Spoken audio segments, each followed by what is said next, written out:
বাঁশ কেটে মাপমতো টুকরো করছেন কেউ, আগুনে তপ্ত লোহার শিক দিয়ে সেই বাঁশ ছিদ্র করা হচ্ছে। কেউ ছিদ্র করা বাঁশে ডোরা কাটা নকশা তুলছেন, সেই বাঁশে রং করছেন আবার কেউ। এভাবে যে বাদ্যযন্ত্রটি তৈরি হচ্ছে সেটি গ্রাম বাংলার অন্যতম ঐতিহ্য বাঁশি। এভাবেই নিত্যদিন বাঁশি তৈরির এই কর্মযজ্ঞ চলে কুমিল্লার হোমনা উপজেলার তিতাস নদের পশ্চিম পারে শ্রীমর্দি গ্রামে। সবুজে ঘেরা এই গ্রামের লোকজন প্রায় 100 বর্ষ ধরে বাঁশ দিয়েই বাদ্যযন্ত্র তৈরি করে আসছেন। এটি পরিচিতি পেয়েছে বাঁশির গ্রাম নামে। মেলার অংশ হিসাবে এখানে প্রথম কুটির শিল্প গড়ে উঠেছিল ইংরেজদের আমল থেকে। ওই ইংরেজদের কুটির শিল্পের একটা অংশ বিশেষ হচ্ছে এখানে বাদশাহ নামক একজন লোক ছিলেন। উনি ওনার বাপদাদারাও বাঁশির কাজ করতো আর কি, এই বাঁশের বাঁশি। এই বাঁশের বাঁশির কারণে আসলে আমাদের গ্রামটা বিশ্ববিখ্যাত। পৃথিবীর এমন কোনো জায়গা নাই যে এখান থেকে বাঁশের বাঁশি সাপ্লাই হয় না। ঐতিহ্য আমাদের গ্রামের একটা বাঁশির ঐতিহ্য, এটা আসলে অনেক আগে থেকে ছিল। তো এটা আগে অনেক ছিল, কারিগর ছিল এখানে, প্রায় 300-400 ঘর ছিল। আপাতত তাদের আর্থিক অবস্থা দুর্বল হওয়ার কারণে তারা এখন মোটামুটি কমতে কমতে 100-120টা ঘরের মতন আপাতত আছে, বানায়। আগে দেখতাম আগে আমাদের এই নদীর পথে আপনার এই চিডাং থেকে বাঁশি বাতালি কিনা মানে নদীর উপরে দিয়ে পানির উপর দিয়ে ভুরবাইন দিয়া আনতো।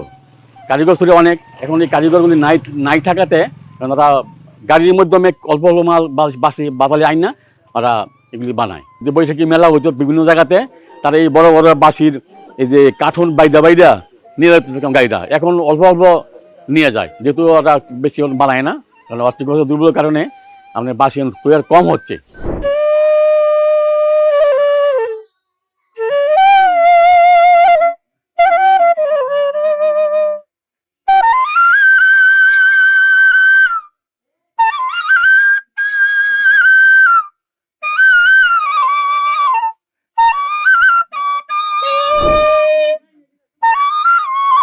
মূলত ব্রিটিশ আমল থেকে শ্রীমদ্দি গ্রামে বাঁশি তৈরি করা হয়। বাঁশির গ্রামের প্রতিটি বাড়ির আঙিনা ও অলিগলিতে ছড়িয়ে ছিটিয়ে রয়েছে বিভিন্ন ডিজাইনের বাঁশি।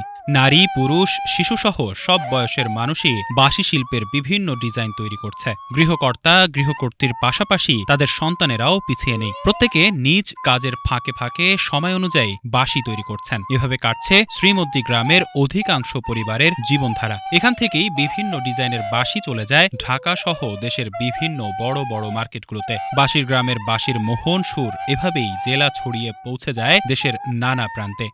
250 থেকে 300 বছর আমার এই গ্রামে বাঁশির তৈরির কাজটা হইতাছে। এরকম লোক মনে করেন যে 200-250 লোক কাজ করতেছে আমার এই গ্রামে এখনো বর্তমানে। আরো বেশি ছিল, কেউ ছেলে মেয়ে আপনার বিদেশে যাই গেছে, কেউ চাকরি করে। এরকম আমার এই গ্রামে 250 বছরের উপরে কাজের বয়স। আমার বয়সটা 58-59 কাছাইছে। আল্লাহ দিলে আমি 10 বছর বয়স থেকে আমি কাজে হাত দিয়েছি, কোনো পড়াশোনা করি নাই, শুধু আমি বাঁশির উপরে আমি কাজ করতেছি। আমগো বয়সে যেটা আছে, যেমন আমার দাদার থেকে আমার আব্বা শিখছে, আমার আব্বার থেকে আমার বড় ভাই আমি শিখছি। আমি 10 বছর কালীনের থেকে আমি কাজে যোগ দিছি। পরে আমার কাজের বয়সে 48-50 বছরের কাছাকাছি। বানাইতেছি, বেচতেছি, পাঠিয়েছে দেশের বাহিরে, দেশে, বিশ্বের যে কোনো জায়গার থেকে আমার অর্ডার হইতেছে। আমার কাছে এখনো অর্ডার আছে, আপনার আমেরিকার অর্ডার আছে 2টা, অস্ট্রেলিয়া আছে 1টা, ইন্ডিয়ায় আছে, ওমান আছে, দুবাইতে আছে, মালয়েশিয়ায় আছে। এমন কোন কান্ট্রি নাই যে আমার বাঁশি পৌঁছে না, ইনশাল্লাহ।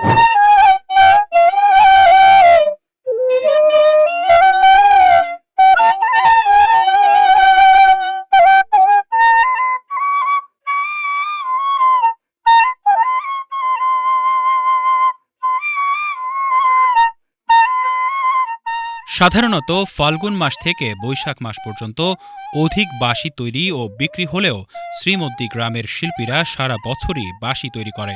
বাঁশি তৈরির জন্য পার্শ্ববর্তী চট্টগ্রাম, ফটিকছড়ি, সীতাকুণ্ড, মীরাসরাই থেকে মুলিবাঁশ কিনে ট্রাক যোগে নিয়ে আসা হয়। পরে বিভিন্ন মাপ অনুযায়ী মুলিবাঁশ কেটে টুকরো টুকরো করা হয়। এরপর টুকরোগুলো রোদে শুকানো হয়। তারপর ফিনিশিং শেষে লোহা কয়লা দ্বারা গরম করে মাপ অনুযায়ী বাঁশে ছিদ্র করা হয় এবং বাঁশের কভারে রং দ্বারা বিভিন্ন ডিজাইন করে বাজারজাত করা হয়।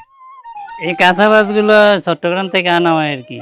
এক পিস বাঁশের দাম হলো 25 টাকা। এটা গাড়ি করে আনি মানে ট্রাক দিয়ে আনা হয় আর কি। কাঁচা বাস আইনা মানে না চাইজ করি আইনা করার দিয়ে কাটিয়া চাইজ করে এরপরে রোদ দিয়ে শুকাইয়া এরপরে বাসি ডিজাইন করতে হয় মাপ দিয়ে আর কি। অনেক আগেতে অনেক নর্মাল হয়ে গেছে আর কি। এখন বাসির চাহিদাটা কম, নিয়ে লাভও কম হয়, বাসি চলে কম আর কি। আমাদের এই কাঁচা বাসটার জন্য মানে অনেক পুঁজি লাগে আর কি। যদি আইনা রাখতে পারি, সরকার যদি সহযোগিতা করে তাহলে আমার জন্য একটু ভালো হয়, আমাদের সবার জন্য আর কি। এই কাজটা আমরা প্রায় 100 বছর আগে থেকেই ধরে রাখছি, আমার বাপ দাদাও করতো। এই কাজ আমরা করি, বাঁশি বানাই, কুটির শিল্পী আমরা।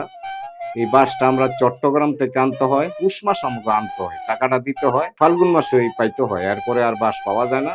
ওইখানে আমরা টাকা পাঠাইতে হয়, তারপর ওইখান থেকে আইনা বাঁশ। এই বাঁশ আমরা কাঠি শুকাই, রোদ্রে শুকাই, কাইঠা তারপরে এগুলো পোড়া দেই, পোড়া দিয়ে তারপর আমরা বাঁশি একটা সিস্টেম করে বাঁশি বানাই। এই বাঁশি আমরা বাজারে বিক্রি করি, Dhaka Chawkbazar, Sylhet Moulvibazar, Khulna, Chattogram market, Jessore market, Naogaon market, মানে ওইসব জায়গা আমগো বাঁশি যায়। ডেলি গড়ে আমরা 500 টাকা করে মজুরি দেই, দিল 20-25 জন আমগো কারখানায় কাজ করে। এই জায়গায় ওই জায়গায় কারখানা সব কাজ করে, প্রায় 20-25 জন আমি নিজেই চালাই। এরপরে আরো আছে লোক, এখানে প্রায় 1-150 হইব আমরা কারিগর বাঁশি এগুলো বানাই। না এখন ন্যায্য দাম পাচ্ছি না, বাজার এখন কম, টাকা পয়সা দিয়ে আমরা বাঁশ আনতে পারি না। সরকারের যদি বা এই মূল্যটা একটু বাড়ায় দেয়, আমগরে যদি কিছু একটা সহযোগিতা করে, তাইলে আমরা এটা চালাই যেতে পারি, কুটির শিল্পীটা এটা রাখতে পারি, বাঁশিটা বানানো রাখতে পারি। করে কিছু ঋণ দেয়, আমরা বাঁশটা আইনা বিক্রি করে আবার সরকারের ঋণ দিয়ে দেবো, 1 বছর পরে আবার নিয়ে আসবো, আবার দিব। এটা হইলে আমরা মানে আমরা পারি আর কি।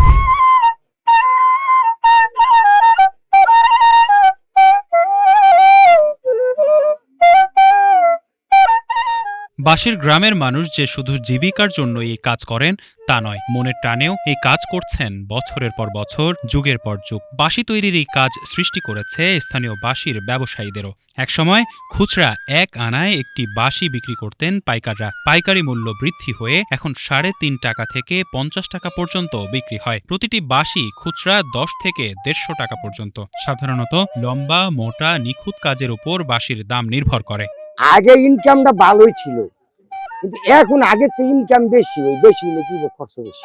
আগে আমরা এই 1 বস্তা কয়লা আনছি মাত্র 300 টাকা দিয়ে, আর এখন 1 বস্তা কয়লার দাম 3700-3800 টাকা। আগে এই 1 কাউন্ট বাদালি আনতে আমগো হাতে চালান পড়ছে 16 আড়ি 1 কাউন্ট। 1 কাউন্ট বাদালি আনতে আমগো হাতে চালান পড়ছে আগে বেশি হলে 6 থেকে 700, এখন পরে 8 থেকে 10,000। এইটা পাইকারি, এই যে দেখছেন এইটা আমার হাতের ডাইড হলো 16 বাসি কয়, এইটা আমরা পাইকারি 6 টাকা 7 টাকা আমগো হাতের থেকে। আর এইটার যে ছোট, এটার 14 বাসি, এইটা আমগো হাতে পাইকারি 5 টাকা 5.5 টাকা 6 টাকা।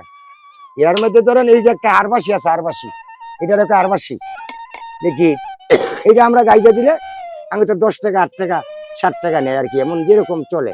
টাকা থাকলে না মনে করেন ব্যবসা করা যায়, টাকাটাই আমগো হাতে কম, আমরা দুগা মাল আনি পাহাড় থেকে আর দুগা বানাই, কিন্তু নির্বাহী করে চলে আসে।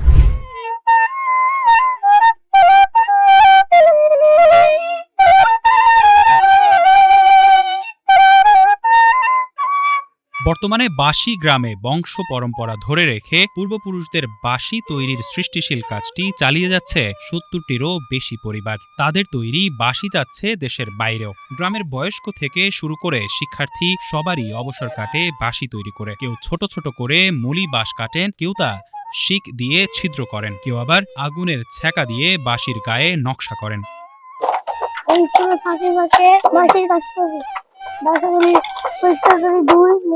আমার নাম হালিমা, আমার 2 ছেলে 1 মেয়ে। বাঁশি কাজ করি বা আগুন দিয়ে পুরি, সংসারের কাজ করিয়া সময় সময় স্বামীর কাজ আগুয়ে দিই। আমি বর্তমানে আপনার হোমনা সরকারি কলেজে ডিগ্রি করতেছি। যখন আমার বয়স আপনার 8-9 বছর, তখন থেকে এই বাঁশির উপর আমি যুক্ত। ছোটবেলা থেকেই বাঁশির সাথে বাবার সাথে সহযোগিতা করি পড়াশোনার পাশাপাশি। বাঁশির তৈরি আপনার আমার বাবা আমার দাদা থেকে শিখছে, আমার দাদার থেকে শিখছে। এইভাবেই আসলে এই বাঁশি পরিচিত। স্কেলের জন্য পারফেক্ট করা হয়, তখন এই বাঁশিগুলো আপনার আমি ফিনিশিং দিই। ফিনিশিং দেওয়ার পরে যেমন আপনার হচ্ছে যে সুতায় বাঁধাই, এই সুতায় বাঁধাই করি, তখন টুকটাক যতটুকু পারি ততটুকু সহযোগিতা করি। বাংলাদেশের অনেক প্রান্ত থেকে অর্ডার করে, সে অর্ডারগুলো সবগুলো আমি নেই। বাঁশি গ্রামে বাঁশি তৈরিতে বছর জুড়ে ব্যস্ততা থাকলেও বৈশাখকে ঘিরে ব্যস্ততা বাড়ে কারিগরদের। দেশের 3 ভাগের 2 ভাগ চাহিদা পূরণ করছেন এখানকার কারিগররা। তাদের তৈরি বাঁশির চাহিদা রয়েছে মধ্যপ্রাচ্য, যুক্তরাষ্ট্র ও যুক্তরাজ্য সহ অর্ধ শতাধিক দেশে। এই কাজটা ভালো মন্দ পরের বিষয়, কিন্তু আমার জীবিকাই আমার এই কাজের উপর। আমার ছেলে মেয়ে পড়াশোনা ইত্যাদি খরচ সাথে যা আছে, ছেলে মেয়ের ভবিষ্যৎ, এটার ভিতরে আমি আমার বাইরে কোনো কাজ করার মতন আমি টাইম পাই না। আমার কাজ বাইরের কারিগররা প্রোডাকশনে সবার কাজ, এটা সবার বাড়ি বাড়ি কাজ করতেছে। তো এইরকম যার যার বাড়িতে বসেই কাজ করে, প্রোডাকশনে বিকাল আবার আমরা বাসি গন্যা আমগোর কাছে ডেলিভারি দেওয়া যায়। বাংলাদেশে বেচার মতন ওটি বাংলাদেশে বেচে, যারা মেলার বাসি তৈরি করতেছে। এর মধ্যে একটু আপনার যারা ভালো একটু ডিজাইন ভালো ফিনিশিং করতে পারে, ওটি আবার বাহিরে দিতেছে। আমার এই গ্রাম থেকেই সব জায়গায় বাসি চলে যাইতেছে। বাঁশির গ্রামের দীর্ঘ ঐতিহ্য আর গৌরবের অধ্যায় থাকলেও কালের প্রবাহে সেই ঐতিহ্য ভাটা পড়েছে। 5 বছর আগেও এই গ্রামে বাঁশি কারিগর পরিবারের সংখ্যা ছিল শতাধিক। বর্তমানে তা এসে ঠেকেছে 70টিতে। কারিগররা পর্যাপ্ত অর্থের দেখা পান না, তাই পূর্বপুরুষের পেশা বাদ দিয়ে অনেকে ভিন্ন পেশা বেছে নিতে বাধ্য হচ্ছেন। আগে 500 করা ছিল বাঁশির কারিগর, এখন একটু কম, পয়সার অভাবে একটু কম। এখন 120 ঘর আছে বাঁশির। ওই গ্রামে বাঁশি খুব ভালো ছিল, নামদাম ছিল, এখনো আছে, তারা অর্থের অভাবে পারতাছে না। এই বাঁশির পরিচিত আমগো শ্রীমুদ্রি গ্রাম অল বিশ্বে চিনে, অল সারা বাংলাদেশ চিনে যে শ্রীমুদ্রি গ্রাম বাঁশির একটা ঐতিহ্য। আমি আগে বাঁশির কারিগর ছিলাম, এখন আমার পোষায় না বা চলে না, এই জন্য আমি অনেক চায়ের দোকান দিছি।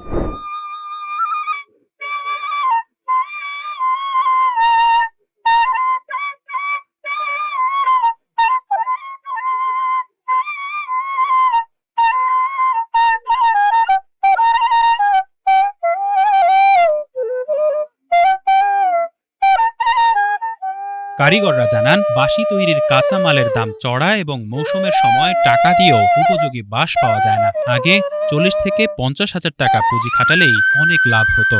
এখন বাঁশি তৈরির সব সরঞ্জাম কিনতে 2 থেকে 3 লাখ টাকা লাগে, অথচ লাভের পরিমাণ খুব কম। সবকিছুর দাম বাড়লেও বাঁশির দাম সেই হারে বাড়েনি। বাঁশি বিক্রির বর্তমান পরিস্থিতি এমন যে এখানকার কারিগররা সারা বছর উন্মুখ হয়ে থাকেন কবে বৈশাখ আসবে আর কবে বেশি বেশি বাঁশি বানানো যাবে। এখন মনে করেন যে মালের চাহিদা বেশি দাম, এই কারণে মনে করেন কমাইয়া বানে আর কি, কইরা অভ্যাস ছাড়তাম পারি না।